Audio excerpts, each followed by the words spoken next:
Perfecto, bueno, bienvenidos. Hoy es la última teórica de sistemas operativos. Es una teórica que, como comentaba recién, la doy yo en vez de Ariel por un tema más que nada que es una de mis especialidades y es un tema que a él tanto no le gusta, entonces hacemos el cambio y la doy yo. ¿Sí? Como dije recién, esta es la última clase teórica, ya la clase que viene eh, es el segundo parcial, después viene la defensa del TP y después ya los recuperatorios y terminamos. ¿Sí? Así que, bueno, vamos a empezar y vamos a ir viéndola. La última clase que queda hoy es la clase de File Systems. Está dividida en dos partes. La primera parte voy a dar la parte más teórica del background y todo eso, y después voy a mostrar unos ejemplos concretos de File Systems del mundo real, de implementaciones en serio, un par de casos legacy y un par de casos de file system modernos. Pido por favor que si tienen alguna pregunta o alguna duda, abran el micrófono directamente y la tiran porque no, como no estoy solo, no puedo ver el chat si estoy viendo la presentación. Entonces, ¿cuál es la motivación del file system? ¿Sí? Nosotros hasta ahora vimos un manejador de memoria, vimos el scheduler, vimos un montón de componentes que sirven para darle recursos a los procesos, pero los procesos deseamos que trabajen con información que es persistente, ¿sí? O con información que no entra en el espacio de direcciones virtuales, ¿sí? O que tengo varios procesos que quieren acceder al mismo tipo de información. Entonces, es necesario resolver esos tres problemas de manera concurrente, ¿sí? Y para eso es que existe un sistema de archivos, que no es ni más ni menos que una manera de organizar el acceso a la información en un disco o algún otro sistema de almacenamiento que tenga. ¿Sí? Al disco, desde el punto de vista que lo estamos mirando desde ahora, no nos vamos a meter en los detalles de cómo se lo accede a bajo nivel, acá no nos importa. ¿Sí? El disco se puede ver como que es una secuencia de bloques, un chorizo grande de bloques que soporta principalmente dos operaciones. O puedo leer uno de esos bloques o puedo escribir ese bloque. ¿Sí? ¿Por qué digo bloques? Porque no digo bytes. Porque en un disco la información se accede de a bloques, se accede de a grupos típicamente en un disco moderno son 4 bytes que se leen y se escriben todos juntos. Anteriormente eran 512 bytes, en los discos modernos, por una cuestión de eficiencia, estamos trabajando con 4K. ¿Sí? Y listo, entonces yo puedo leer el bloque, puedo escribir el bloque, y ya está, se acabó, no hay nada más que hacer. Pero no. ¿Por qué? Porque ¿cómo hago para buscar la información? ¿Sí? ¿Cómo sé en qué bloque está la información que estoy buscando? ¿Cómo hago para que la información que escribí o mi usuario no sea accedida por otro usuario? O o que lo accedan únicamente los usuarios a los que les di permiso. ¿Sí? O cómo sabemos qué bloque está libre y qué bloque no. ¿Sí? Para organizar todo eso es que existe el file system, el sistema de archivos. Justamente es el sistema que hace que uno pueda manejar, crear, borrar, acceder, leer y escribir los archivos. Por eso se llama sistema de archivos. ¿Sí? Por lo tanto, un sistema de archivos no es ni más ni menos de vuelta que otro tipo de abstracciones. ¿Sí? Del mismo modo que un proceso es una abstracción de la CPU y el espacio de direcciones virtuales es una abstracción del acceso a memoria, los archivos son una abstracción a disco. ¿Sí? Es más, se pueden ver como que es una especie de un espacio de direcciones. En vez de ser direcciones de memoria, son direcciones adentro del disco. En los discos magnéticos viejos, uno accedía al bloque de disco por medio de un sistema de coordenadas que era eh, una trupla, ¿sí? Que era cilindro, cabeza y sector, que cada uno decía eh, el disco, que era justamente un disco, estaba dividido en un montón de anillitos concéntricos, ¿sí? Que cada uno de esos anillitos, y como eran varios disquitos uno arriba del otro, y cada uno de esos anillos apilados uno arriba del otro en un cilindro, y cada disco de esos se podía leer arriba o abajo, entonces si yo leía el disco 2 arriba o abajo, tenía la cabeza 1 o la cabeza 2, y el sector era el sector angular adentro del mismo. Entonces con esos tres números yo identificaba cuál era el bloque de disco que quería ver, ¿sí? Y Pero acá, como no nos importa saber cuál es la geometría del disco, eso de cilindros, cabezas, sectores, o en un disco nuevo que es de estado sólido, que yo lo trabajo como un disco, pero en realidad es un tipo de memoria, eh, a mí no me interesa, desde el punto de vista del sistema operativo, saber cuál es la geometría del disco. Ese es un detalle del driver, no es un detalle del sistema de archivos. Entonces, uno lo abstrae como que es una secuencia de bloques que vienen uno a continuación del otro hasta que se termine. ¿Sí? Y los archivos están administrados por el file system, y el file system es el que se encarga de definir cómo están estructurados. ¿Sí? ¿Qué quiere decir estructurado? Quiere decir cómo se guardan, qué tipos de archivos hay, ¿sí? Cómo son por dentro, ¿eh? Cómo los nombro, cómo hago para darle el nombre, cómo los accedo, cómo los uso, cómo los protejo, ¿sí? Cómo se implementan y cómo se administran.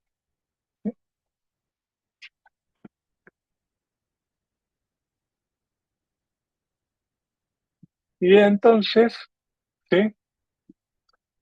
¿Por qué? Porque a los usuarios no les importa saber los detalles del paquete. A los usuarios lo que les importa es saber dónde está el programa que estoy escribiendo para el TP, dónde está el documento que estoy utilizando para mi tesis, que no puedan venir el usuario de al lado y borrarme mis archivos, ¿sí? Lo que les interesa es poder trabajar con mis archivos de manera eficiente y segura, ¿sí? No nos importa, desde el punto de vista de un usuario, cómo es que están organizados abajo a nivel en el disco, ¿sí? Ese es un problema para el que escribe el firmware, es un problema para el que escribe los drivers, no es un problema para el usuario, ¿sí? Bien. Pero para ver cómo está organizado un file system, sí tenemos que ver un poco cómo está organizado a bajo nivel, ¿sí? El primer sector del disco, ¿sí? Es el Master Boot Record, ¿sí? Que es donde está definido, ¿sí? Cómo va a bootear, y es el que carga el boot block de la partición desde la cual estamos bootando. Después está la tabla de particiones, porque yo al disco lo puedo partir, justamente por eso se llama particiones, en varios pedacitos, ¿sí? En el caso viejo de una partición, ¿sí? Lo podía tener hasta 4 particiones, y en las nuevas, que son GPT, puedo tener hasta 8. ¿Sí? Y cada partición tiene a su vez su bloque de boteo, ¿sí? Y después tiene, ¿cómo se llama? La estructura propia del sistema de archivos que pueda tener adentro. Yo puedo tener en distintas particiones distintos tipos de sistemas de archivos. ¿Hasta acá alguna pregunta?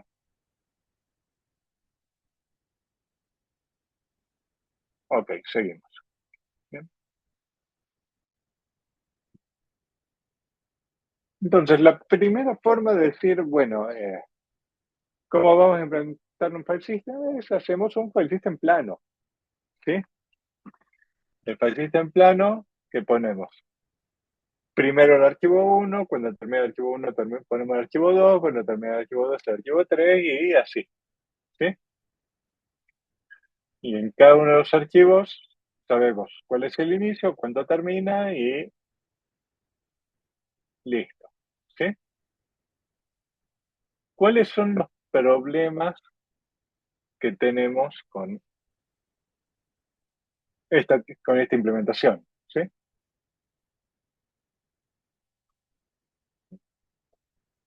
¿Alguien quiere arriesgar algo?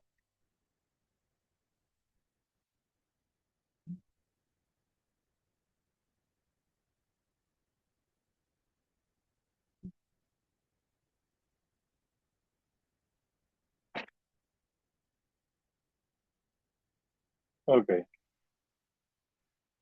El principal problema que tenemos es que tenemos fragmentación externa. ¿Sí? Yo a medida que voy creciendo, borrando, creando archivos, me van quedando bloquecitos en el medio que están sin asignar, pero no los puedo asignar a archivos nuevos porque no tienen suficiente espacio como para el que voy a crear. Y el otro problema que tiene es que me requiere que a priori yo sepa cuál es el tamaño del archivo con el que quiero trabajar. Y eso en general no se sabe. ¿Sí? Si yo voy a crear, si empiezo a crear un documento y no sé cuánto va a ocupar. Yo empiezo a escribir y va creciendo. ¿Sí? Y ni que hablar si tengo una base de datos que va juntando datos de un montón de lugares. Eso va creciendo, va creciendo, va creciendo. Y no sé cuándo es. Entonces, no es una implementación práctica, es muy simple, era lo que se hacía al principio, pero esto no escala. ¿Sí? Ya. Esto es parecido, está bien que en un sistema de almacenamiento y no es lo que tengo, es algo parecido a lo que ustedes implementan en el TP2, con la diferencia que ustedes los tienen en direcciones de memoria fija. Pero acá, en vez de tenerlo en direcciones de memoria fija, los tenemos en eh, sectores de bloques de discos fijos. ¿Sí?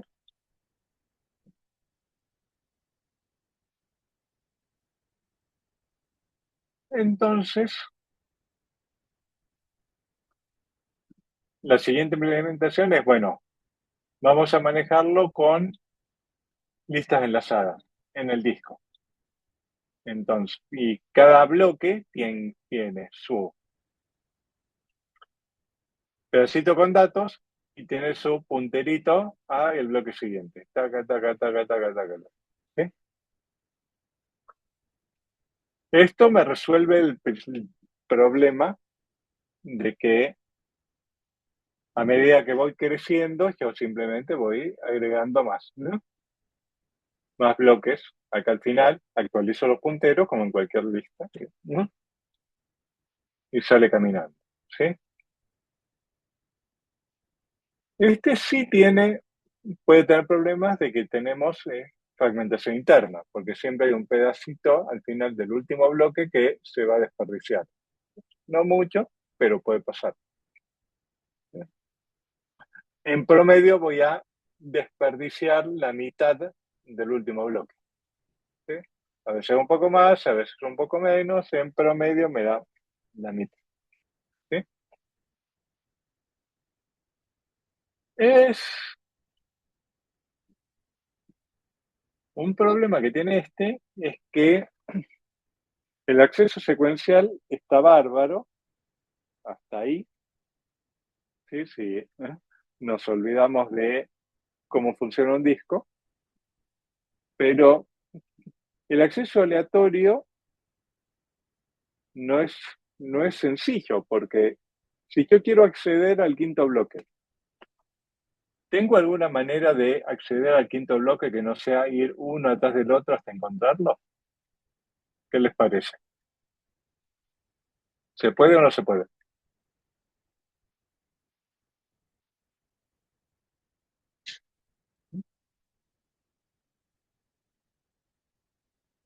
¿Sí? No, no se puede. Tengo que agarrar e ir siguiéndolos uno por uno hasta llegar al último bloque. ¿Sí? Entonces viene el caso siguiente que es, bueno, yo voy a tener una lista enlazada en memoria. ¿Sí? Tengo toda una tabla así, ¿sí? Con cada uno de los archivos. ¿Sí? Que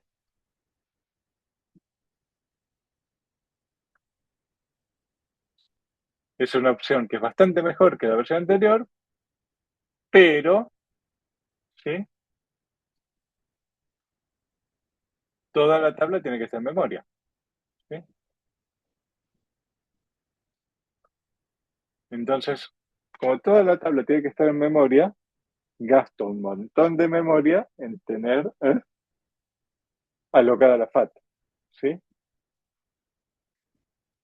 Y eso no es deseable. Por eso que los viejos sistemas basados en FAT, ¿sí? El primer sistema de Windows, el FAT32, que venía de antes de DOS y todo lo demás, tenía una limitación de que no podía tener archivos de más de 4 gigas.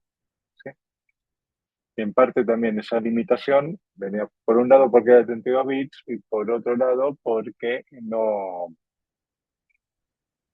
era para limitar el tamaño de la FAT, ¿eh? En memoria. ¿Sí? ¿Ok? Y hay una opción superadora que es la que usan la gran mayoría de los sistemas modernos, ¿sí? Que es utilizar algo que se conoce como inodos. ¿Sí? ¿Qué es un inodo? Un inodo es un bloque donde tengo toda la metadata del archivo propiamente dicho. ¿Sí? Yo que arriba tengo los atributos del archivo, básicamente son el tipo de archivo que es, el timestamps, timestamps diversos. Típicamente tengo dos timestamps, que son el timestamp de cuándo se creó y el timestamp de cuándo fue la última vez que se modificó. Y suele haber otro que en general eh, es una mala idea y casi todo el mundo lo deshabilita, que es el último acceso, porque imagínense que si no, cada vez que yo leo un archivo secuencialmente, punta a punta, por cada lectura tengo que hacer una actualización de metadata del último acceso. Y eso en general les mata la performance, así que no se usa. Pero bueno, también está el tipo de archivo, si es un archivo común, si es un link, si es un directorio, ¿sí? Los permisos, y después tengo acá los bloques de datos el, del archivo propiamente dicho. ¿Sí? Y finalmente, ¿sí? Lo que suelo hacer para ganar espacio es que suelo tener a veces bloques indirectos, que es un bloque indirecto, que es que el último bloque que está en el inodo, ¿sí? En vez de tener un puntero a el bloque con datos, tiene un puntero a un bloque, que este bloque a su vez tiene los bloques donde estén los datos. ¿Sí? Y suele ver también, hay bloques indirectos, bloques dobles indirectos y hasta triples indirectos. ¿Sí? Porque si no, yo tengo acá el bloque de 4K y tengo acá la dirección del bloque y finalmente si hacen las cuentas les va a dar que no es demasiado grande el archivo en el que pueden entrar. ¿Sí? Bien, ok. ¿Sí?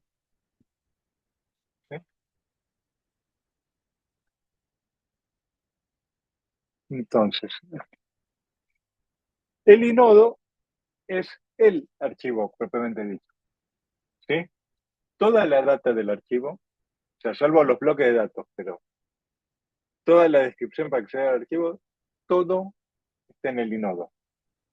¿Sí? Bien. Y después, ¿cómo se llama? Hay un tipo de archivo especial ¿sí? Porque todo es un inodo, que es el directorio, ¿sí? El directorio, a diferencia de ser un archivo que tiene datos, ¿sí? Es un tipo de archivo especial que lo que tiene, ¿sí? Son entradas donde están los que apuntan a los inodos de los archivos. O sea, vendrían a ser las carpetas. Entonces, cuando yo leo un directorio, ¿sí? Tengo un montón de datos que me dice, este nombre, ¿sí? Este nombre tiene este inodo, este nombre tiene este inodo, este nombre tiene este inodo. Entonces, justamente es donde yo estoy haciendo el mapeo entre el nombre del archivo y el inodo del archivo, porque el nombre del archivo no es una propiedad del archivo. El nombre del archivo es una propiedad del directorio, ¿sí? Y, y acá les hago una pregunta, ¿sí? ¿Un archivo puede tener dos nombres o no puede? Dos, tres, 20, ¿eh? La 20 de nombres que tiene. ¿Puede o no puede? ¿Por qué sí y por qué no? ¿Mm? ¿Alguien quiere arriesgar una respuesta? ¿Mm?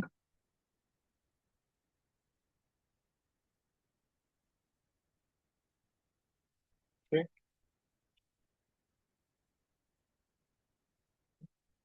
¿Mm?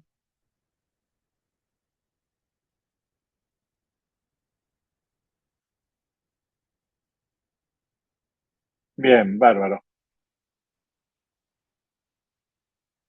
Bien, Juan. ¿Vos decís? Supongo que sí. Entonces, vamos a darle una vueltita más, ¿sí? Si yo digo que el...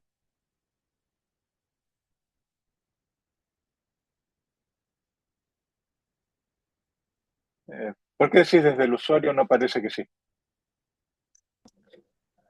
O sea, no podés, si vos tenés un mismo binario con dos nombres distintos, creo que lo Sí. ves como dos archivos distintos. Así que supongo que no, pero Es, no sé, supongo que vas por el buen camino, vas por el buen camino, ¿sí? O sea, vos miré el slide, ves que dice que acá que tengo así eh, que tengo acá de entrada, que tengo una entrada y me apunta a un inodo, ¿sí? Si yo tengo dos entradas con nombres distintas que me apuntan al mismo inodo, ¿sí? ¿Qué pasaría?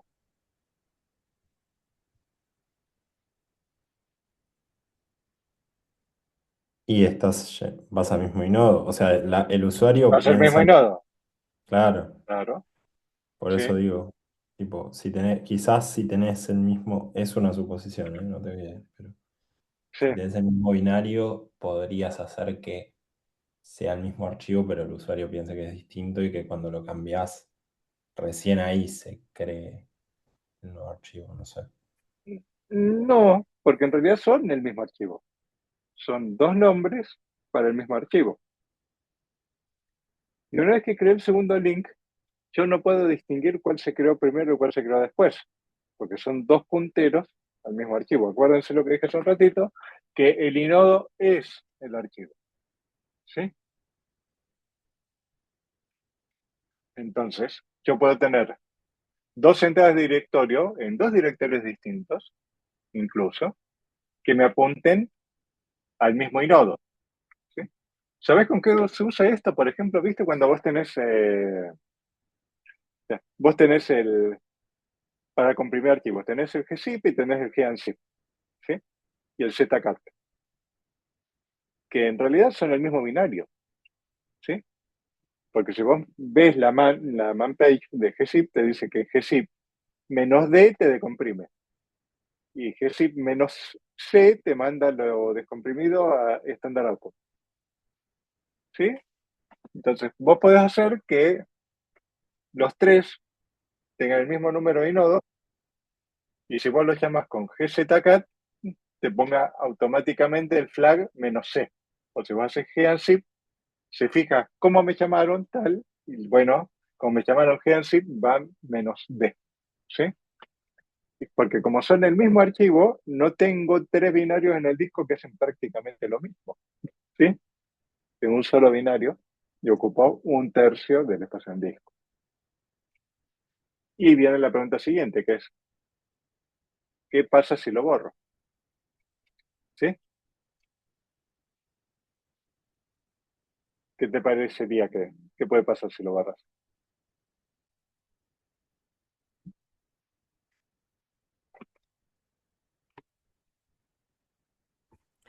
Supongo que perdés la referencia, o sea, perdés una referencia. Exactamente. Hay un... Después, si, después les muestro, sí, pero ¿cómo se llama?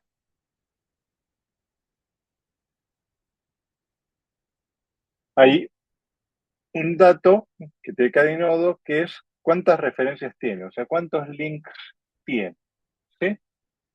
En- y lo que vos haces cuando vos lo borras, la system call que te borra archivos no es remove o delete, sino que es unlink, ¿sí?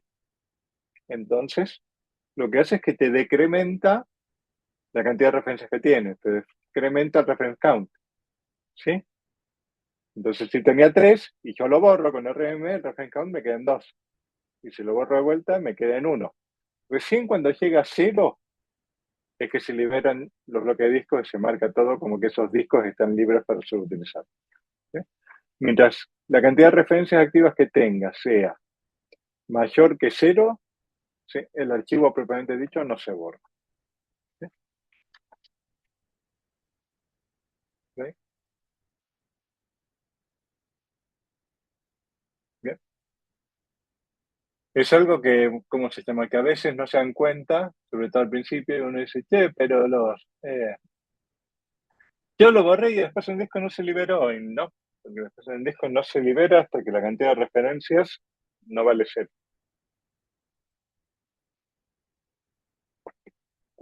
Ok, vamos a seguir un poquito. Bien, así que bueno,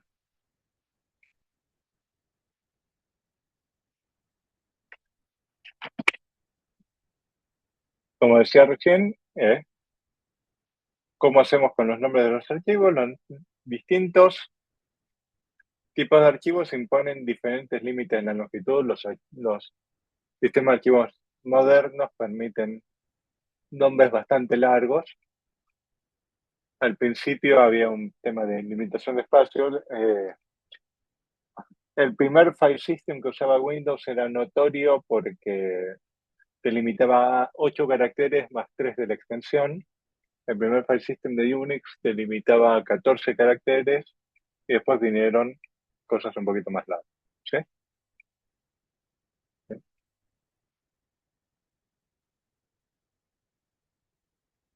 ¿Sí?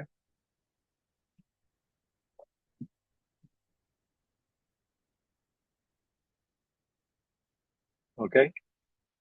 Entonces, fíjense que acá está lo que yo les decía recién. Pueden tener en dos directorios distintos, cuando yo creo un link, ¿sí?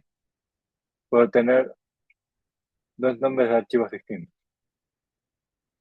Quiero decir, tengo dos nombres distintos para un archivo distinto, ¿sí? Y se comporta como si fuese un grafo, aunque en realidad no es del todo un grafo, ¿sí?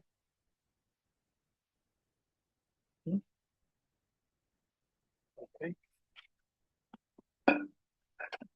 Y un detalle adicional es, vieron que yo siempre hablo de que puedo tener dos, ¿cómo se llama? Que puedo tener dos nombres distintos para un archivo. ¿Puedo hacer lo mismo con un directorio? ¿Sí?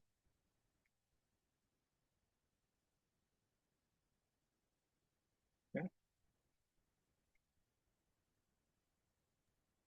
Dejamos de ver la diapositiva, no sé si fue a propósito.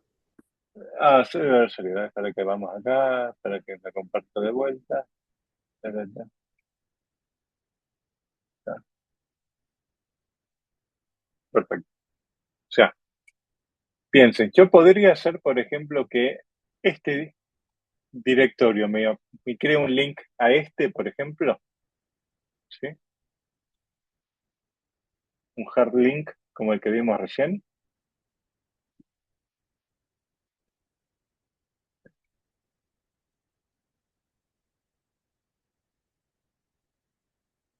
Y la respuesta es que no se puede. ¿Por qué no se puede? ¿Por qué lo puedo crear contra archivos? Sí, pero contra directorios no.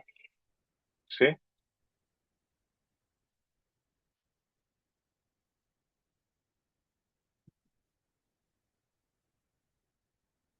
Y la respuesta es que yo si hago eso, tengo un loop en el file system. ¿Sí? Y cuando tengo loops, ¿sí? Los loops en general en los sistemas reales, ¿sí? Son cosas muy malas y muy feas de resolver. ¿Sí? Porque fíjense que si yo tuviese un link, ¿sí? Ya, uno de golpe, si tuviese un link, si yo tengo un link de acá a acá, ¿sí? Después tengo un link de acá a acá, es como que me puedo quedar acá dando vueltas. Yo hago digo, buscame el archivo tal, viste, hacer un find desde barra, qué sé yo. Y me quedo dando vueltas acá, ¿sí? Por los siglos de los siglos, ¿sí? Y, y no está bueno, ¿sí? Eh, no solo que no está bueno, puede causar corrupción de datos. Entonces lo que dijo esta gente es, no vamos, no vamos a permitir bajo ningún concepto que se creen hard links a, a directorio, ¿sí? No, no se puede, no, ¿sí? Está prohibido por ley, ¿sí? Y, pero vienen y dicen, che, profe, todo bien, pero a veces está piola poder tener un link a un directorio, porque yo tengo algo que está en un directorio no estándar, ¿viste? Que está así, no sé, en barra OPT, pirulito, menganito, mi programa. Y yo quiero ponerlo en un directorio en el path. ¿Cómo hago? Y para eso existe un archivo especial que es el link simbólico. ¿Vieron cuando ustedes hacen un ls-l que hay algunos archivos que tienen una L al principio de todo? ¿Sí? Eso es porque es un archivo especial cuyo contenido es el nombre del archivo al que yo estoy apuntando. Y es diferente de un hard link en cuanto que este es un archivo separado y es un tipo de archivo separado. Entonces, ¿cómo detecto, cómo puedo detectar el loop cuando pasa algo como lo que dije recién? ¿Sí? Y yo detecto el loop en realidad porque a medida que voy recorriendo, digo, che, me encontré con un symlink a directorio. Che, me volví a encontrar con otro symlink a directorio. Y después de una cierta cantidad de veces que pasé por symlinks al directorio, ¿sí? Digo, pasé por demasiados symlinks al directorio, acá hay algo que está mal y aborto. Entonces, al ser un tipo de archivo distinto, yo tengo una manera de darme cuenta de que estoy metido dentro de un loop y salir. Mientras que si son todos directorios de verdad y válidos, no tengo cómo salir de eso. ¿Sí? Pero ese tipo de corrupción en un file system es un problema que es bastante feo. ¿Sí? Yo en general o sea, no me, no me voy a quejar porque sí, me he ganado el sueldo mucho tiempo justamente recuperando file system podridos y recu- recuperando file system que tienen corrupción o ¿sí? O resolviendo problemas de performance complejos, ¿viste? Pero reconozco que hay una cierta que no es un problema agradable cuando vos no sabés cómo resolverlo, porque en general la solución, si no tenés un buen conocimiento de cómo son las cosas por debajo y todo eso, la solución es formatear y hacer un restore del backup. Y cuando tenés 4 teras de datos, entre las dos cosas puedes tardar un día y medio. Y si cada minuto downtime te cuesta un montón de plata, no es algo por lo que quieras pasar. ¿Sí? ¿Bien? Acá. ¿Sí? Acá estaba lo que yo les decía. Si tenemos archivos compartidos, ¿sí? ¿Bien? ¿Sí? Si el archivo finalmente se borra, el inodo pasa a figurar como que está libre, ¿sí? Y cuando alguien quiere, lo puede volver a utilizar. ¿Sí? Fer, tengo una duda. Sí, sí, decime. No entendí bien cómo los symlinks resuelven el problema del loop. O sea, dijiste que no podés tener dos directorios iguales con distinto nombre, pero en No, realidad sí. claro. Bueno, pero porque el link no es un directorio, es un archivo especial de otro tipo symlink, ¿sí?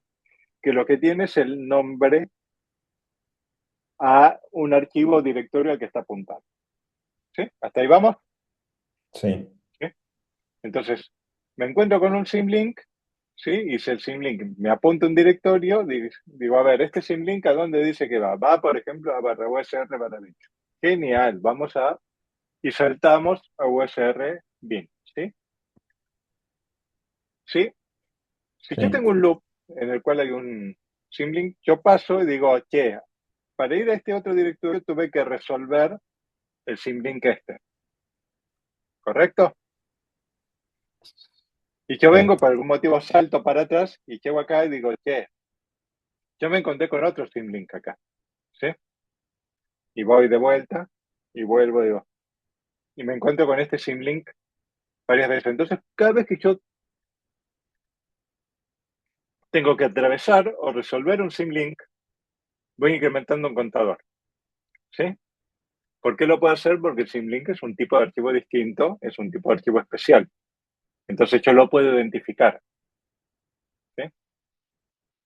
Y tengo un límite de cuántas veces puedo atravesar un symlink, o sea, uno o la cantidad que sean, ¿sí?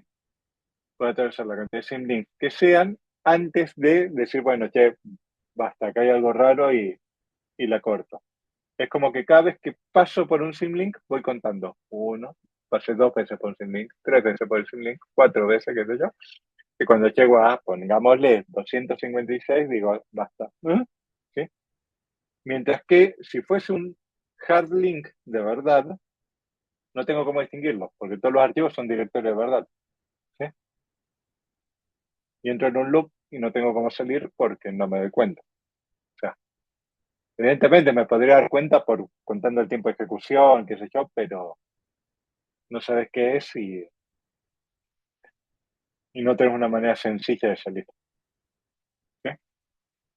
Después, si puedo, más o menos te muestro veo si puedo armar una mini demo y te lo muestro. ¿Sí? Sí, gracias. Creo que se entendió igual. Bien. ¿Ok? ¿Sí? Y acá estaba, dicho de otra manera, lo que dije recién, que acceder a través de un symlink es más costoso porque tengo que leer el contenido del symlink, referenciar, sacar cuál es el string y para poder referenciar el archivo que es el siguiente, mientras que de la otra manera lo tengo en el inodo y tengo el puntero, tengo directamente en el directorio, tengo el número de inodo y voy y lo accedo de uno. ¿Sí? ¿Sí? Y otra cosa es esto, el symlink además me permite cruzar la barrera del file system. ¿Sí? Yo no puedo poner un hard link que me apunte a un archivo que está en otro file system, porque el inodo, el número de inodo, tiene valor únicamente dentro del file system en el que estoy. Pongámosle que el file system es el inodo es el número 4. El inodo número 4 del file system en el que estoy me apunta a un archivo, pero si tengo otro file system porque tengo otro disco, el inodo número 4 de ese es otro archivo distinto. El número de inodo es local al file system. Entonces no puedo apuntar a uno que esté en otro lado. Mientras que con el file system, mientras que con el symlink, perdón, como no me apunta a un inodo, sino que me apunta a un nombre de un archivo, yo puedo apuntar a donde sea. Incluso puedo apuntar a otra máquina, como dice. ¿Ok?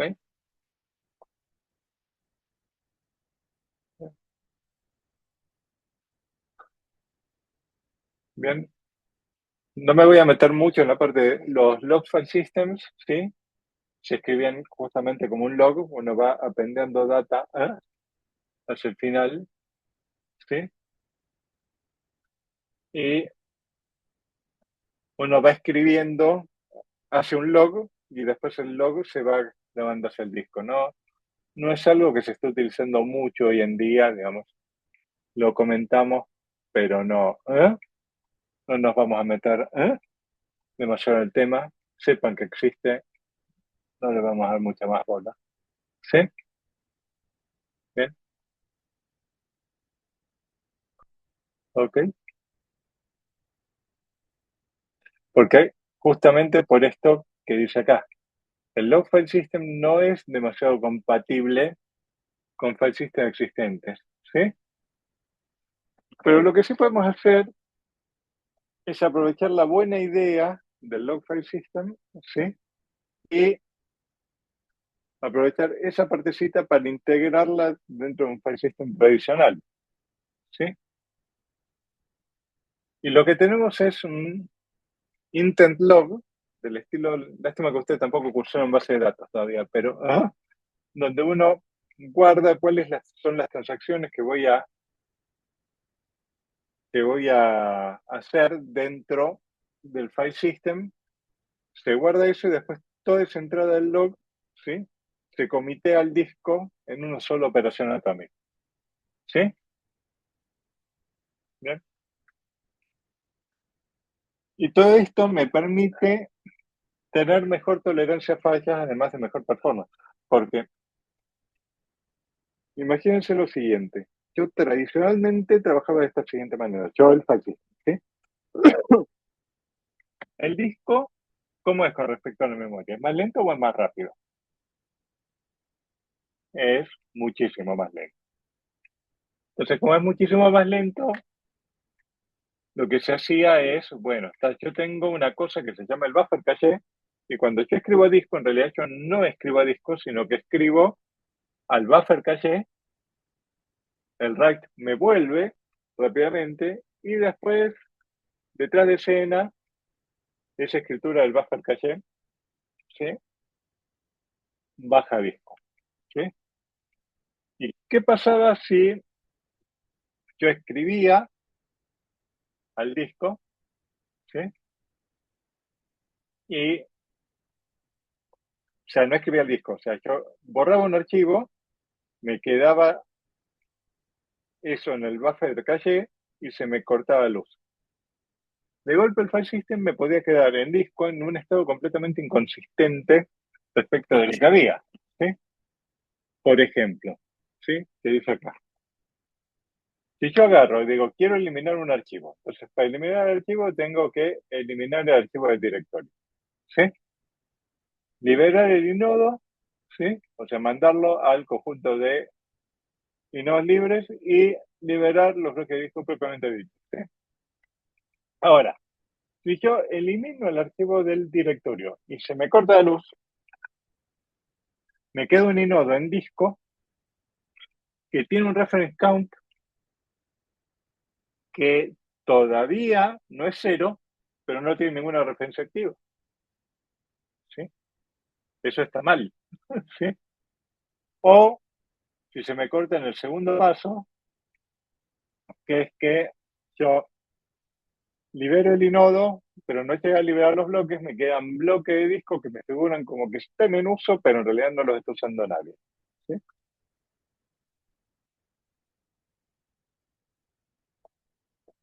¿Sí? Yo al trabajar con un journal, ¿sí? Yo grabo todo, digo, esto es lo que voy a hacer y lo pongo en el journal, ¿sí? Y si se me llega a cortar la luz, como yo al journal agarré y lo comité a disco, ¿sí? Cuando levanta, el equipo después dice, che, acá pasó algo, hay un flag que le hace ver cuando vas a montar el file system por primera vez, dice, che, acá esto no se desmontó de manera correcta, vamos a ver, mira, tengo esta última transacción que quedó inconclusa, bueno, hasta la completamos y sale. Entonces, de esa manera tengo tiempos de recuperación que son muchísimo más rápidos. Yo antes tenía que agarrar y cada vez que se me cortaba luz tenía que correr un file system check y el file system check me crece me crece y no demasiado linealmente con el tamaño del disco. Así que no es algo que uno quiera tener. ¿Sí? ¿Bien? ¿Sí? Ok. Esto es lo que comentaba más o menos recién. El otro tema es, las operaciones tienen que ser idempotentes. ¿Saben lo que es idempotente, no? Es de álgebra, que si lo hago varias veces siempre obtengo el mismo resultado. ¿Sí? Y o sea, si yo borro un archivo ya borrado, no lo puedo borrar dos veces. Lo borré una vez. ¿Sí? ¿Sí? Qué bueno. Y con esto terminamos más o menos esta primera partecita, ¿sí? Vamos a parar ahora un rato, unos 10, ¿cómo se llama? 10 minutitos y después vamos a seguir con la parte de ejemplos de casos reales de FIC. ¿Sí? Son las 7 menos poco, 7:10 seguimos. ¿Sí? Nos vemos.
Bueno, retomamos, estamos todos.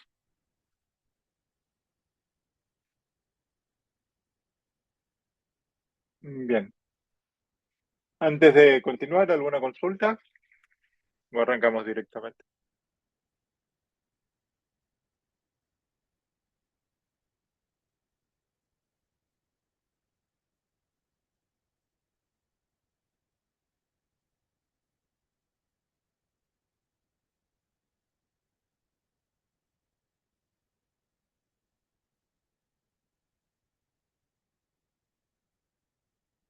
Ok, continuamos.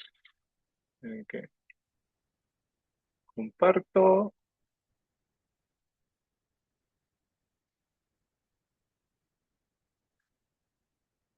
y grabamos.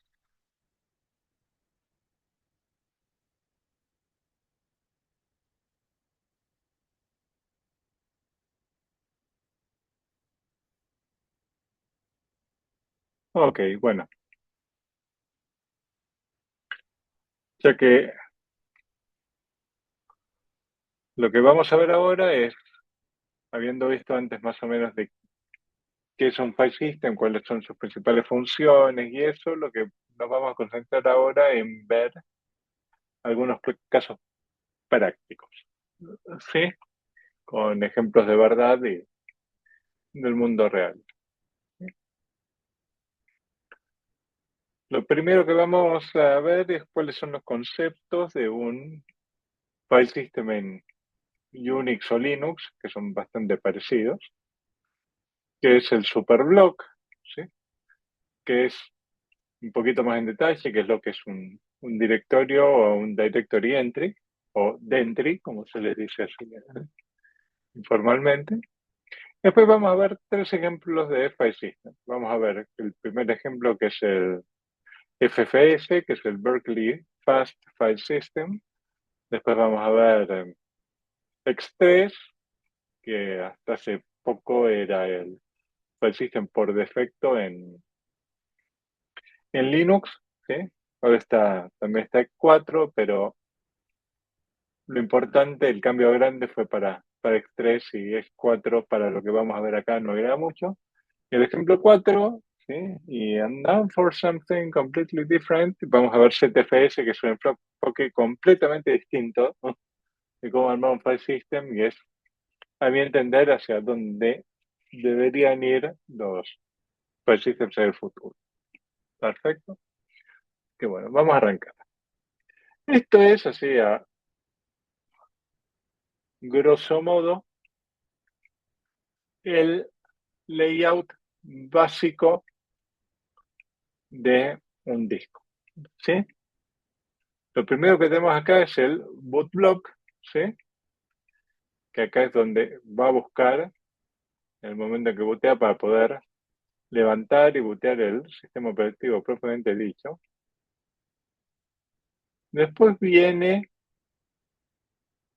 una cosa llamada el superblock, que vamos a ver enseguidita qué es.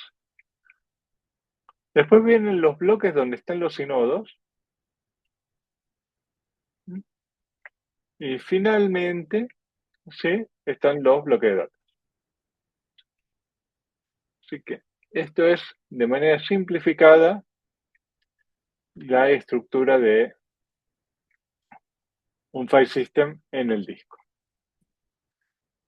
Y lo primero que vamos a hablar entonces es qué es el superblock. El superblock es la estructura de datos más importante que tiene el file system. Y si el superblock está corrupto, sonamos, ¿sí? Pues sonamos mal, ¿sí? No hay prácticamente nada que se pueda hacer. Por eso, y al ser una estructura de datos tan, pero tan importante, es que cualquier file system moderno tiene el superblock replicado y hay varias copias del superblock del disco. Entonces, ¿qué es lo que nos dice el superblock? El superblock lo primero que nos dice es un mount status. ¿Qué quiere decir eso? Cuando yo voy a montar el file system por primera vez, se fija ahí, dice que este file system se desmontó como corresponde o se desmontó así a lo bestia, le bajaron la tárbita. Sí, este flag dice que se desmontó a lo bestia, procede a decir, bueno, hay que chequear el file system para hacerle toda la parte de recuperación, que era lo que habíamos comentado hace un rato, de la recuperación del short, del file system check, lo que corresponde. ¿Sí? ¿Cómo, ¿Y cómo sabe eso? Y la respuesta es que es bastante sencillo, porque lo que hace es que cuando monta el file system, este flag que está acá lo pone en 1. Y cuando lo desmonta prolijamente, lo vuelve a poner en 0. ¿Sí? Y eso quiere decir que si yo estoy arrancando y lo quiero montar y me fijo y eso vale 1, quiere decir que no se desmontó de la manera correcta y tengo que hacer las maniobras de recuperación correspondientes. ¿Sí? Después me indica también si detectó corrupción. ¿Sí? Cuando detecta corrupción, lo primero que hace es remontar el file system en modo solo lectura. ¿Sí? Porque no quieren tener un file system corrupto montado para lectura y escritura, porque lo único que va a pasar es que la corrupción va a empeorar y empeorar y empeorar. ¿Sí?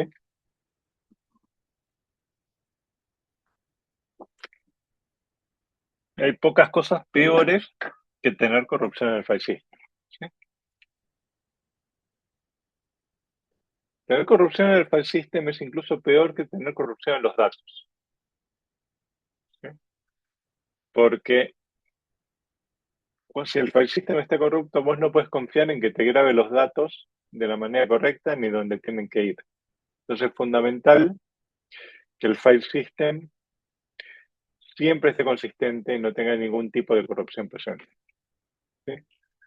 Eh, Incluso todas las medidas de precaución que se toman son para que el file system esté consistente, no los datos, el file system. ¿Sí? Si en el momento de un corte de luz, de un corte de energía que se apagó mal ¿sí? Vos perdiste la última transacción que hiciste porque no se llegó a escribir, bueno, mala suerte. Pero si el file system se te corrompió, perdiste no solo eso, sino que perdés todo lo demás. Entonces no puede ocurrir. ¿Sí? Bien, después tenemos el estado del montaje, si está montado o no, si está montado de solo lectura o lectura de escritura. Después tenemos la lista de inodos libres. ¿Sí? Porque un file system se puede quedar sin espacio por dos motivos. Se puede quedar sin espacio porque se quedó sin bloques o porque se quedó sin inodos. ¿Sí? Bien, puede pasar. Últimamente no pasa, los discos son grandotes y todo lo demás, pero en una época pasaba que ¿sí? Te decía, no hay espacio, pero tengo 200 GB libres, sí, te 200 GB libres, pero te das 0 y nodos. ¿Cuándo pasa eso? Cuando tengo un montón de archivos chiquititos. Tengo un montón de archivos chiquititos y me quedo sin nodos. Bien. Después tengo el espacio total, que tiene el file system. Tengo el espacio libre. ¿Sí? Tengo la lista de bloques libres. Y hay más, pero esto es lo más importante. ¿Sí? El superlog yo lo puedo mirar, sí, lo puedo consultar con este comandito, por ejemplo. ¿Sí? ¿Ves? Y acá me dice, justamente, ¿sí? Me dice el último lugar en el que lo monté. Sí, en este caso en el barra. El System Magic Number, que esto quiere decir que este es un X3. ¿Sí? Cada tipo de file system tiene su numerito mágico que lo identifica. ¿Sí? Bien. Después tengo acá ¿cómo se llama? Los distintos flags que puede llegar a tener, las distintas features que puede tener el file system, hay un montón. Acá las más importantes son estas, primero que son, primera, que tengo el journal. Como yo tengo el journal, podemos tener mejores tiempos de recuperación, porque como les dije la otra vez, solamente cuestión de agarrar y volver a intentar ejecutar la última entrada de journal, que es la que tiene las últimas transacciones a disco que no se llegaron a grabar. ¿Sí?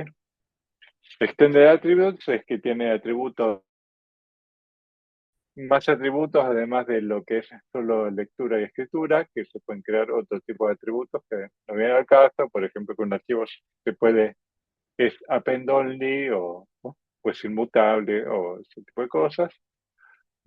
Y el de Directory Index es lo que dice cómo es la estructura interna para indexar los contenidos de un directorio.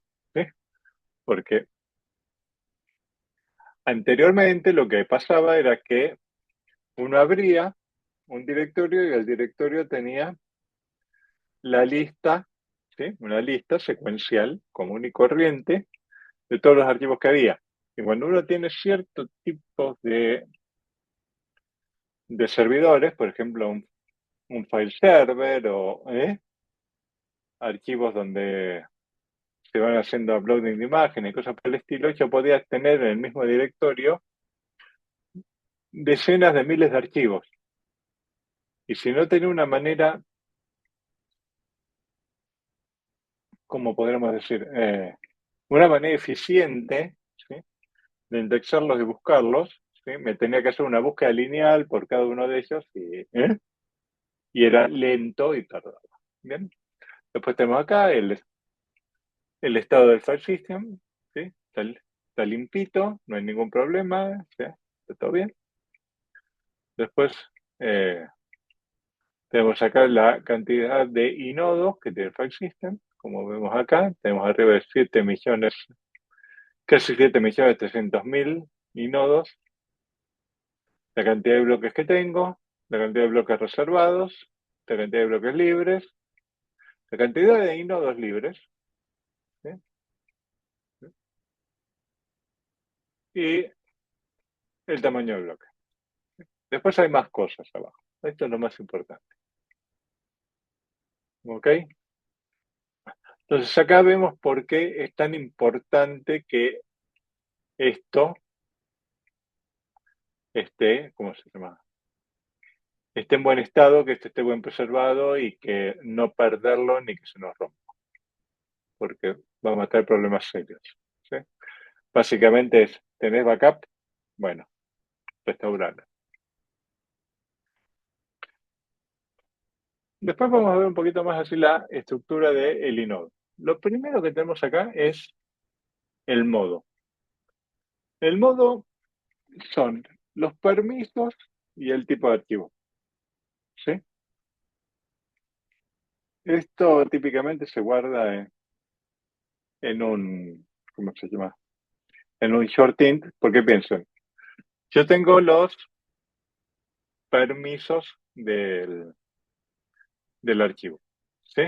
Los permisos son lectura, escritura y ejecución para el dueño, para el grupo y para todos los demás. ¿Sí? Entonces cada uno tengo 9 bits. ¿Sí?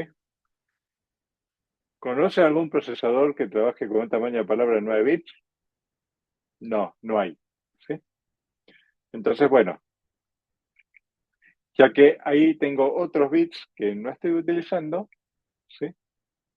Yo acá a la derecha, de donde estaban los permisos, o a la izquierda, mejor dicho, a la izquierda de eso es donde está el tipo de archivo, que es la parte que me dice si es un link, si es un directorio, si es un archivo común, todo eso, para, al costado.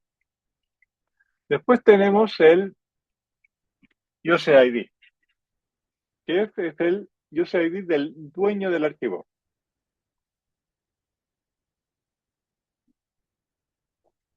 Y el group ID del dueño del archivo.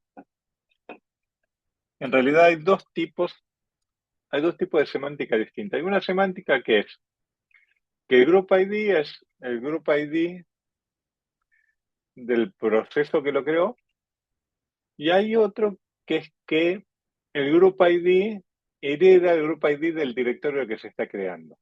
¿Sí? Son los dos comportamientos que hay, se puede seleccionar, no hay, ¿no? Cualquiera de los dos es válido. Después tengo el link count, que era lo que habíamos hablado antes. Esto recién se borra y se libera cuando esto vale 0. Y acá están los tres timestamps que le dije. El atime, que es la última vez que lo accedí, casi nadie lo utiliza. De hecho, hay un flag para el montaje del persistent que se llama noAtime, con lo cual esto se usa. Setime es el creation time, que es cuando lo cree. El mtime es el modification time, que es la última vez que lo modifica. El tamaño del archivo, la cantidad de bloques que tiene y dos punteros a los bloques de datos. Y después tenemos acá cómo son los punteros de datos. Venga acá, que digo, tenemos 12 blocks que son los direct blocks, ¿sí? Que adentro de este está el número de bloque que tienen los datos. Después tengo el bloque indirecto, que este tiene un puntero a un bloque, que a su vez este bloque tiene las direcciones que van. Después tengo los doble indirectos, que acá tengo la dirección del bloque, que tiene la dirección de otro bloque, que tiene la dirección del bloque de datos, propiamente dicho, y después tenemos el triple indirecto, que es lo mismo con 3. Con lo cual, yo puedo manejar tamaños de archivos muy, muy, muy grandes con un inodo que me entra en un bloque, básicamente. ¿Sí? Porque si no, es un archivo muy grande y lo manejará todo con bloques directos, o tengo que trabajar con un tamaño de archivo máximo limitado, o el inodo me empieza a tener longitud variable, ¿sí? Y tengo que terminar con inodos enormes para archivos grandes. De esta manera resolvemos las dos cosas juntas sin perder demasiada eficiencia. ¿Sí? Bien. ¿Ok? Y esto vendría a ser cómo está armado esto, propiamente dicho.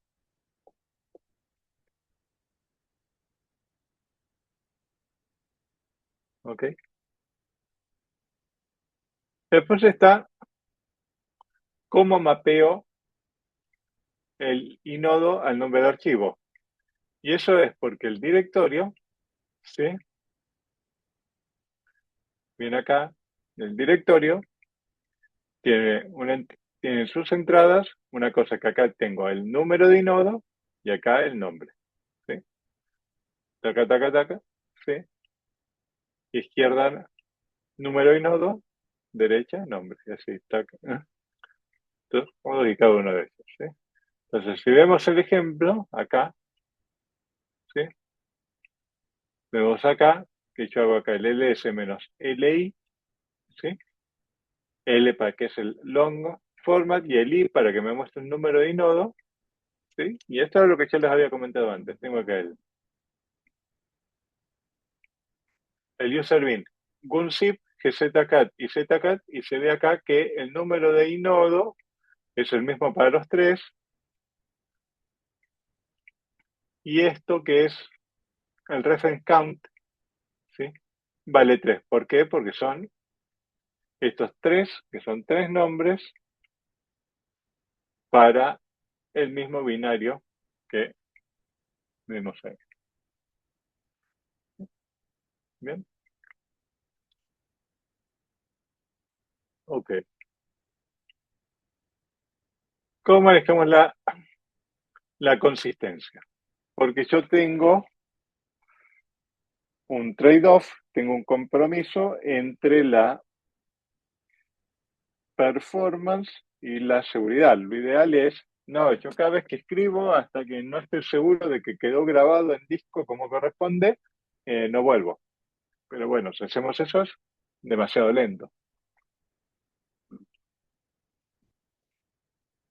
Entonces, bueno, vamos a utilizar el disco como si fuese una, una caché de disco. Pero bueno, si llega a fallar entre que yo escribía la memoria y se borró el disco, puede tener problemas. Por ejemplo, ¿sí? Acá tenemos. Para borrar un archivo yo, ¿sí? Esto es lo que hay que hacer. Tengo que bloquear el directorio del inodo. Perdón, el inodo del directorio. ¿Sí? Eliminar la entrada del directorio. ¿Sí? O sea, esta entradita que dice acá, por ejemplo, si voy a borrar este que se llama var, bloqueo el directorio, vuelo la tercera fila. ¿Sí? Bien. Y después tengo que desbloquear el directorio. Después tengo que bloquear el inodo, ¿sí? Decrementar el link count. Si el reference count vale 0, tengo que liberar los recursos, borrar los discos, poner el inodo en la lista de inodos disponibles y finalmente eh, desbloquear el inodo. ¿Sí? Bien. Entonces fíjense que si llego a tener cualquier tipo de corte de energía, lo que sea, en el medio, mientras yo no terminé, me quedan las cosas a medio hacer y eso no está bueno. Me puede causar corrupción en el file system.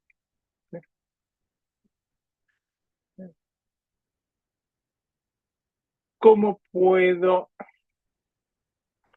manejar esto para minimizar el riesgo? ¿Sí?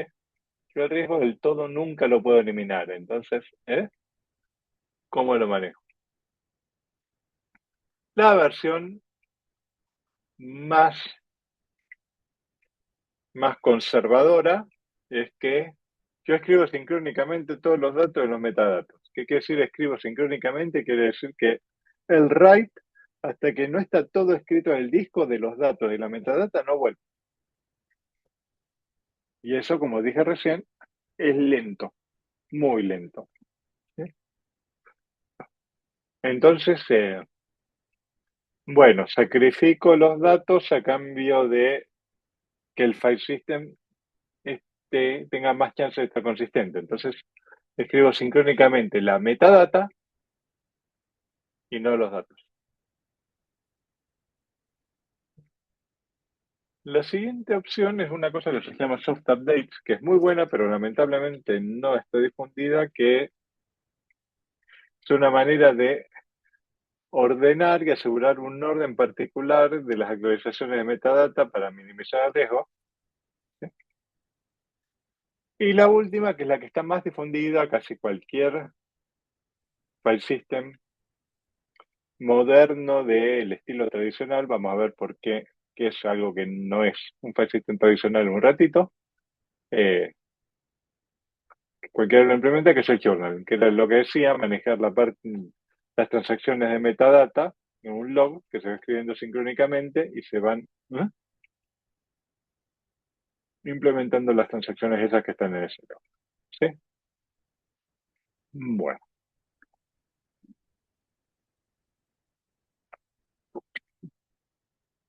entonces vamos a empezar a hablar de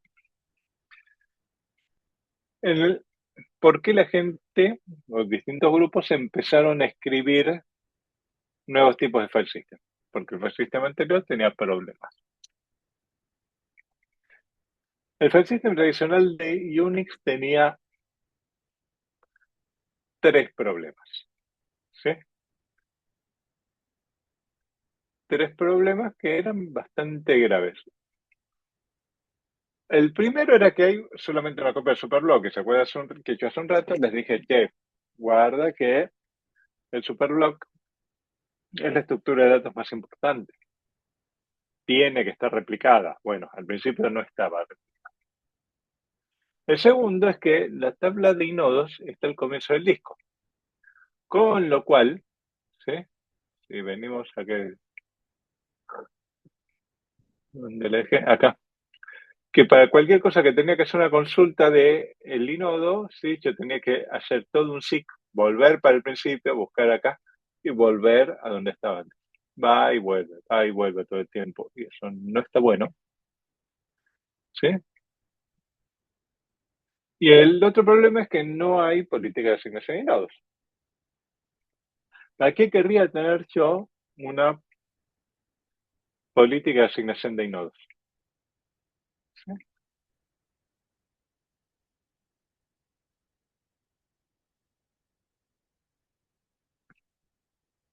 Y es porque los archivos suelen tener, y el comportamiento de los directorios suele tener una especie de localidad espacial, ¿sí? Si yo accedo a archivos en un directorio, es muy probable que acceda a otros archivos en el mismo directorio. Entonces, como yo voy a acceder a varios archivos del directorio, es deseable que todos los inodos que pertenecen a un directorio estén más o menos juntos en el disco para que yo los pueda acceder más o menos rápido de uno a otro y no tener que andar saltando una punta del disco a otra punta del disco. ¿Sí? Con discos de SSD no me importa, pero con discos magnéticos hacer ese tipo de cosas requiere andar moviendo las cabezas de una punta a la otra y todo eso introduce demoras y pérdida de performance. ¿Sí? El primer paso que se hizo para solucionar esto lo hizo la gente de Berkeley, ¿sí? Gran grupo de investigación de File Systems. Le debemos muchas cosas a la gente de Berkeley, que sacaron el FFS. ¿Sí? ¿Por qué se llamaba FFS? Porque era el Fast File System, porque era mucho más rápido que el File System tradicional. ¿Sí? Así que lo primero que hacía era que FFS me dividía al disco en distintas zonas lógicas que se llamaban grupos de cilindros. ¿Sí? Vemos acá, por ejemplo, este que es el gris más oscurito de acá afuera, todos los anillitos de estos que son grisecitos son un cilindro. ¿Sí? Y si yo tengo estos dos puntos, este y el que es adyacente, me forman un grupo de cilindros. ¿Por qué? Porque tengo dos cilindros, ¿sí? ¿Sí? Que están juntos. ¿Sí? O sea, yo tengo un grupo de cilindros, es, como dice acá, es un conjunto de n cilindros consecutivos. ¿Sí? ¿Sí?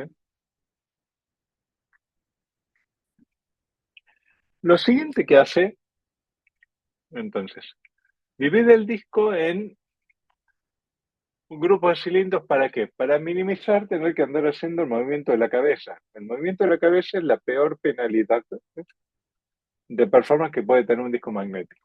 Entonces, queremos mover la cabeza lo menos posible. Si yo tengo todos los archivos de un mismo directorio, de una misma zona, dentro de un mismo grupo de cilindros, yo no tengo que mover tanto la cabeza del disco para poder buscar. ¿Sí? Y lo siguiente que hace es que aumenta el tamaño del bloque. Aumenta el tamaño del bloque de 512 bytes que tenía el file system anterior a 4K. Lo que está bueno, porque yo leo y al leer y escribir en bloques más grandes, yo mejoro el throughput. Pero, ¿qué empeoro a cambio de mejorar el throughput? ¿Alguien quiere arriesgar? ¿Qué es lo que puede empeorar si yo aumento el tamaño del bloque? ¿Qué es lo que se me va a empeorar?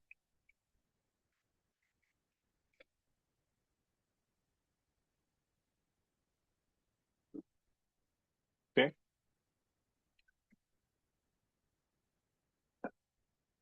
Me empeora la fragmentación interna, porque si el bloque es más grande, hay más chance de que el tamaño del archivo final no sea un múltiplo del tamaño del bloque y voy a terminar desperdiciando en promedio medio bloque.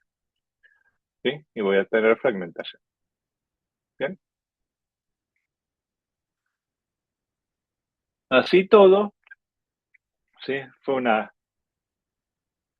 gran mejora respecto del file system anterior y hubo muchísimos file systems que vinieron después que estuvieron basados en este, justamente por las mejoras que tenía. Y hubo buena parte de los file systems subsiguientes fueron basados en FFS, hasta que vino Linux. ¿Sí?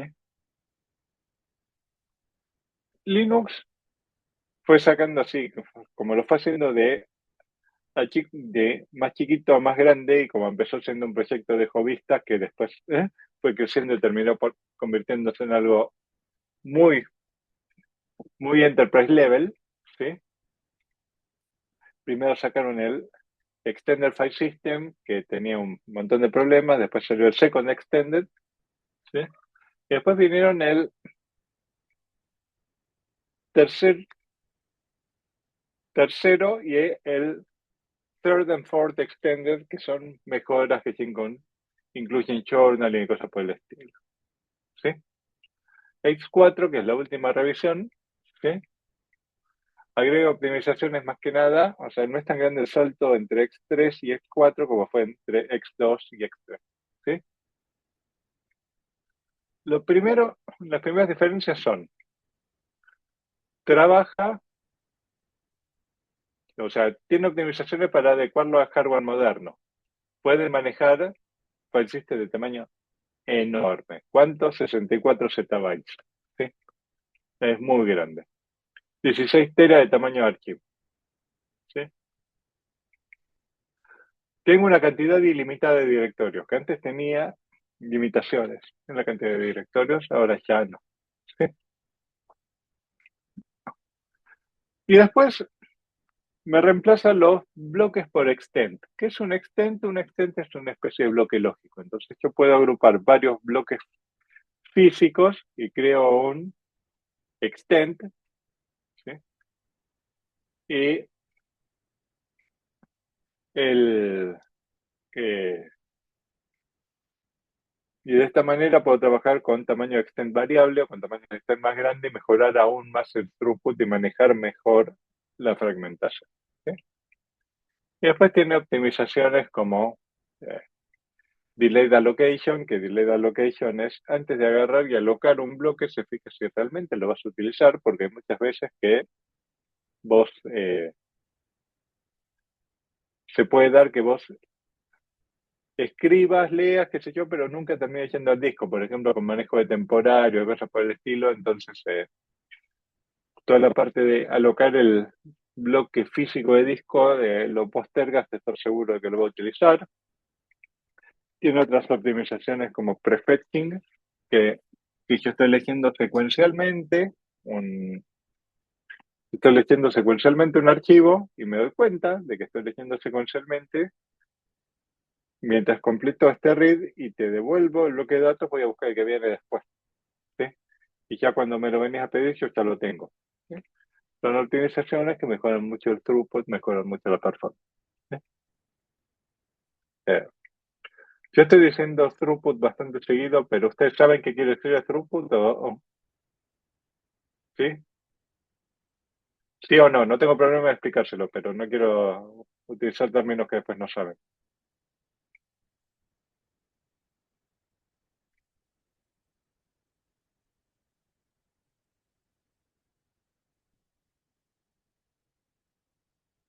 Bueno, por las dudas, el throughput es la tasa de transferencia eficaz, o sea, la cantidad de megabits por segundo de verdad con los cuales yo estoy leyendo o escribiendo. ¿Sí? Cuanto más grande el throughput, mejor, estamos todos más contentos, se ve que todo funciona más rápido. ¿Ok? Bien. Pero los file systems tradicionales tienen algunos problemitas que vienen de larga data, que principalmente es porque siempre son extensiones sobre el mismo modelo, modificaciones sobre el mismo modelo y como que después de un tiempo se van convirtiendo en una especie de Frankenstein, que es porque siempre hicimos las cosas así, pero llega un momento en el cual uno dice, esto no se podría hacer de otra manera. ¿Sí? ¿Qué problemas tienen los file systems tradicionales? ¿Sí? El, File System tradicional tiene estos 4 problemas principales y algunos no son la muerte de nadie, pero pueden estar mejores. Y otros sí son realmente complicados. El primero es, son susceptibles a corrupción silenciosa de datos. Y corrupción silenciosa de datos es uno de los problemas más nefastos con los que uno se puede encontrar. ¿Qué quiere decir corrupción silenciosa de datos? Quiere decir justamente eso, que los datos se corrompen y vos no te enteraste. Vos no te enteraste de que se te corrompieron hasta que los vas a utilizar, que por ahí es meses después, y para cuando lo viste sonaste porque ya, además, como esto se te corrompió hace un montón de tiempo y vos no te enteraste, vos seguiste guardando los backups y pisaste los backups con datos que están corruptos. ¿Sí? Es un escenario bastante difícil. La corrupción de datos hay que pescarla en el momento, hay que pescarla en el origen. Si que así no va, acá tenemos un problema. Pero lamentablemente, ¿sí? ¿Cómo puede ocurrir la corrupción silenciosa de datos? Se pueden decir, che, Fer, está bien, pero ¿cómo es que pasa esto? Y no es tan complicado. O sea, ustedes agarran, escriben el bloque que quieren. Ah, el, eh, al buffer caché, eso va a parar al journal y si llegan a tener algún glitch, algún error de paridad, alguna cosa en la memoria, se les cambia un bit de 1 a 0, como pasa, ¿sí? No solo que pasa, sino que además con los tamaños de discos que tenemos hoy en día y los tamaños de memoria que tenemos hoy en día, la probabilidad que ocurra es bastante más alta. Entonces ahí se te cambió y para cuando lo escribiste al disco, te lo escribió y ya está corrupto. ¿Sí? O ni siquiera vos lo escribiste ahí y en algún momento cuando vos le mandaste la señal al disco a bien bajo nivel, te pasa esto mismo y dice, che, sí, lo escribí. En realidad no lo escribió. O sí lo escribí y te escribió basura. Son cosas que pasan, yo las encontré, yo las vi, yo sé que existen. ¿Sí? Y lo que dije hace un rato, se cortó la luz, correr el file system check. Y si el journal no te lo recupera, prepárate. ¿Sí? Con un file system de varios teras, tenés tiempo no de tomarte un café mientras lo checas. Tenés un tiempo de irte hasta Colombia a buscar el café y volver. ¿Sí? Yo he visto file system checks en caso en que las cosas se cayeron muy mal, que han tardado horas, 2 horas, 3 horas. Estás todo el tiempo así tenso, pendiente que pueda llegar, te diga, che, no, acá encontré algo que no lo puedo reparar. ¿Sí? ¿Eh? El siguiente problema que tenemos es que tenemos asignación de tamaño estática. ¿Sí? Yo tengo un disco que tiene así un montón de espacio que lo tengo que repartir entre varios file systems y a cada uno le tengo que dar como para almacenar el peor caso, pero por ahí no lo necesita todo el tiempo. Un caso típico es uno que me almacena temporarios. Cuando uso muchos temporarios, necesito mucho espacio en disco, después no lo necesito. ¿Sí? Y el último problema es que requiere operaciones de read, modify, write, y todo lo que sea read, modify, write es malo para la performance. ¿Ok?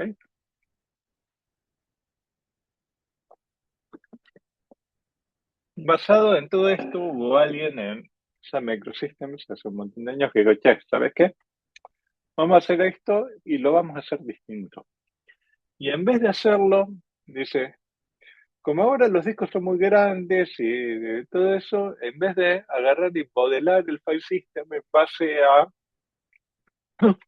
un disco, lo voy a modelar en base a un sistema de manejo de memoria. ¿Sí? Y hace esto. O sea, yo normalmente tenía 2 disquitos, con los 2 disquitos creaba un volumen lógico, con el volumen lógico tenía el file system. ¿Sí? Yo acá agarro todos los discos y digo, bueno, yo con todos estos discos armo un storage pool. Y sobre cada uno de estos monto los distintos ZFS. Entonces, cada uno de estos ZFS es como si fuese un proceso. Ustedes tienen, por ejemplo, pongámosle 32 GB de memoria. Ustedes tienen 32 GB de memoria y los 32 GB están disponibles para todos los procesos que ustedes tienen disponibles. Usted cuando levanta un proceso no dice, no, no, no, no, vos vas a correr con 4 megas de memoria y vos vas a correr con 1 giga de memoria y vos vas a correr con medio giga de memoria. No, los procesos levantan y van pidiendo memoria hasta que eventualmente o todos coexisten pacíficamente y lo van usando y la van liberando, o bien llega un momento en el cual te quedaste sin memoria. Bueno, acá pasa lo mismo. Los file systems son dinámicos y cada uno se cree que tiene disponible, del mismo modo que cada proceso se cree que tiene disponible todo el espacio de direcciones virtuales, acá cada file system se cree que tiene disponible toda la capacidad de storage pool. ¿Sí?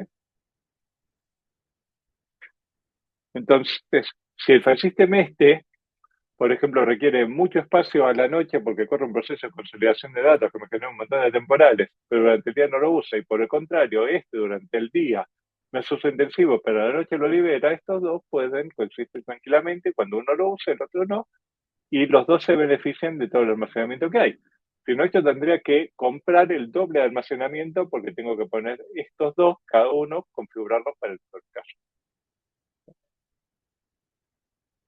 No solamente eso, sino que hay que tener acá todo el storage pool disponible para todos los file systems. Cada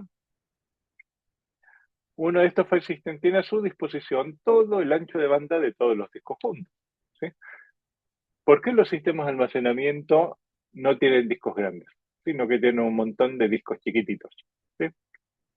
¿Por qué, por ejemplo, pongámosle, si yo quiero tener 10 teras de disco, ¿por qué en vez de tener 5 discos de 2 teras, tienen 20 discos de 512 GB?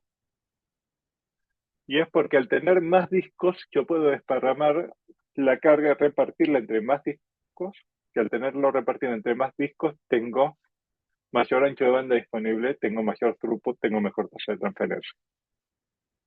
Pero si yo los parto y les dejo así estos dos disquitos para uno y estos dos disquitos para el otro, estoy limitando ese ancho de banda. Cosa que acá yo evito. Tengo todos los discos disponibles para todos los files. Discúlpenme, estoy con la garganta arruinada, pero bueno. Después tenemos el modelo de integridad de datos de ZFS. ¿Sí? ZFS siempre es copy on write. No se sobrescriben los datos. Si yo tengo que modificar un dato que esté en disco, lo escribo en otro bloque y modifico los punteros para que me apunte el bloque nuevo. ¿Sí? El estado en disco siempre es válido. El file system siempre está consistente. ¿Sí? ¿Ok? Todo es transaccional. ¿Sí? Los cambios que yo le hago a un archivo o al file system, o, ¿cómo se llama? O todo anda o todo falla. ¿Sí? No puede pasar lo que yo les había comentado, que no, como se llama, se me cortó la luz y me quedó así el inodo a medio liberar. Acá no pasa. Y por ese tipo de cosas, que todo es transaccional, no, ¿sí? No hace falta un journal. ¿Sí? Y además, todo, cada bloque de disco, ¿sí? Tiene checksum. Todo dato tiene un checksum. Entonces yo me puedo dar cuenta rápidamente si el dato está corrupto. Y si el dato está corrupto, lo puedo mejorar, lo puedo corregir o lo puedo alertar en el momento. No 2 meses después cuando lo quiero utilizar y darme cuenta de que se corrompió porque lo quise usar y estaba roto. ¿Sí? Entonces, ¿sí? ¿Sí? Si vemos acá cómo está la dinámica, ¿sí? Yo tengo todo esto. Si quiero modificar esto, yo agarro estos dos y copio, ¿sí? Y escribo en dos bloques nuevos. Entonces después vengo para acá y lo que hago es que los punteros me apunten a los nuevitos, a los verdes, y lo mismo arriba, que me apunten acá, ¿sí? A los verdes, Y finalmente, en una sola operación, actualizo el overblock, que es la raíz del file system. Con lo cual, siempre el file system está consistente. ¿Sí? Y tengo integridad end-to-end. ¿Sí? Porque me puede decir, ¿qué, Fer? Pero yo tengo el checksum, pero si se me corrompe el checksum, y si se me corrompe el checksum está en el bloque que es el puntero al bloque. O sea, el checksum de estos dos está acá arriba, no acá. ¿Sí? Entonces, si yo tengo los datos replicados, porque tengo algún tipo de RAID, ¿sí? De redundancia en disco, ¿qué es lo que hago? Digo, bueno, a ver, necesito el bloquecito este, bárbaro, te voy a dar el bloquecito este. No, para que el que el checksum me dice que está corrupto. Ajá, genial, bárbaro. Vamos a ver. Mira, acá tengo una réplica acá. Listo, tenemos una réplica acá. ¿El checksum está bien? Sí, bueno. Devuélvele la réplica. Y agarramos la réplica, después de que yo le devolvía la aplicación nunca se enteró de nada, agarro lo de la réplica y lo vuelvo a escribir acá. Taca, taca, ¿sí? Y el checksum. Y listo, ya está. El file system se dio cuenta solo que tenía corrupción y solo lo arregló. ¿Sí? Completamente transparente. ¿Sí? Sí. Entonces, al tenerlos así separados, yo tengo la separación de falla entre el checksum y el bloque, porque en un RAID 5 el checksum está en el bloque y eso no está bueno. ¿Sí? Así que bueno. Y todo el setup pool es autovalidante. ¿Sí? Así que está muy, pero muy bueno. Además, al ser copy and write, esto me permite tener un montón de ventajas que no nos da el tiempo como para mirarlos, como que puedes sacar snapshots automáticamente, pueden clonar los file systems automáticamente. Porque si yo saco un snapshot o lo clono, como es copy and write, el espacio que me ocupan eso es solamente la diferencia entre uno y el otro. A medida que yo voy modificando el clon, ¿sí? Voy creando bloques nuevos, ¿sí? Pero, por ejemplo, si ustedes tuviesen un pool de máquinas virtuales o de contenedores o cosas por el estilo, y los van implementando con ZFS, que a medida que los pueden tener un montón de contenedores que en teoría tienen una capacidad mucho mayor que la capacidad del file system, pero solamente porque como es copy and write, tiene un montón de bloques al mismo disco que compartido. ¿Sí? Y bueno, y esto ha sido todo de la clase de file system. Vamos a, ¿no? Vamos a cortar acá. Acá.